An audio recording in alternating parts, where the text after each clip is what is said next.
I don't know how to describe the sound a soul makes when it breaks, but I remember the silence that followed when I finally poured mine out to her. The woman I once believed was the center of my universe, the woman I trusted with every vulnerable corner of my heart, the woman I thought would cradle my deepest wounds with the gentlest hands, but instead, when I unraveled everything, laid bare my hopes, fears, regrets, and love, she didn't reach out to hold me, she didn't even flinch, instead she looked me in the eyes and said with the cold finality of a slammed door,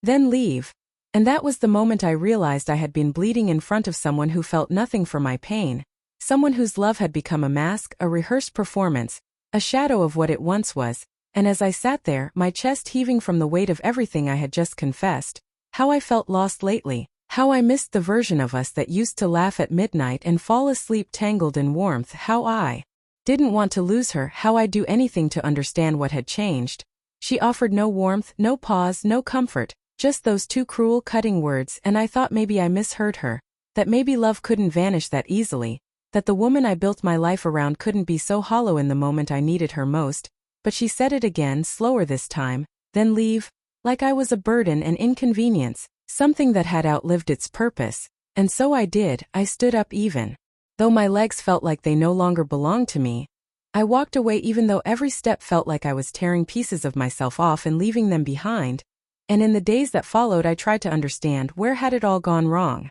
Was it when the goodnight kisses stopped? When her phone became more important than our conversations? When intimacy turned into obligation? Or had she been slipping away long before I noticed?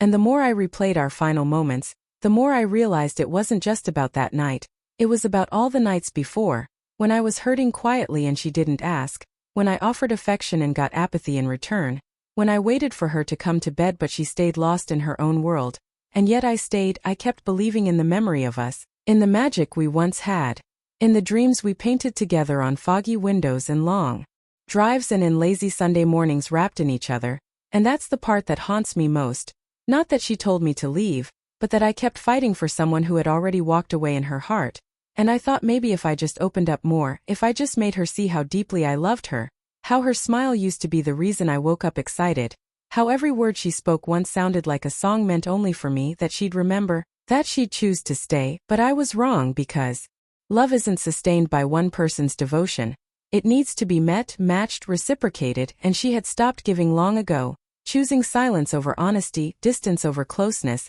and cold dismissal over compassion. And now, in the quiet of my new apartment where her presence never existed, I sit with the echoes of everything unsaid, everything I wish I'd known, everything I wish I could forget, and I write, not to her, but to myself, letters I'll never send, poems she'll never read, hoping to stitch the torn parts of me back together with ink, because even though she didn't value my soul when I handed it to her, I refused to let her cruelty be the final author of my story, and slowly, painfully, I'm learning to trust again. Not others but myself, my instincts, my worth, because I now see that real love would never meet vulnerability with cruelty, that someone worthy would never shut down my truth with two words that felt like blades. And though her face still visits me in dreams, and her laughter still rings in distant memories, I've stopped waiting for closure from the person who broke me, and I've started building it myself, brick by brick, word by word, breath by breath, because I deserve a love that listens when I speak my soul, not one that walks away when it gets uncomfortable.